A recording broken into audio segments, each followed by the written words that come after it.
بسم اللہ الرحمن الرحیم۔ السلام علیکم۔ سیدنا ابو ہریرہ رضی اللہ تعالی عنہ سے روایت ہے،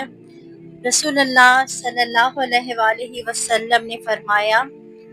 اللہ تعالیٰ فرماتا ہے کہ میں اپنے بندے کے گمان کے ساتھ ہوں اور میں اس کے ساتھ ہوں جہاں سے وہ میری یاد کرے، اور البتہ اللہ تعالیٰ اپنے بندے کی توبہ سے ایسا خوش ہوتا ہے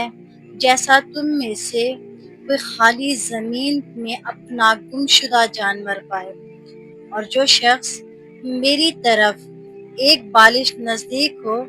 میں اس کی طرف ایک ہاتھ نزدیک ہوتا ہوں، اور جو ایک ہاتھ نزدیک ہو تو میں ایک باغ یعنی دونوں ہاتھوں کے پھیلاؤ کے برابر نزدیک ہوتا ہوں،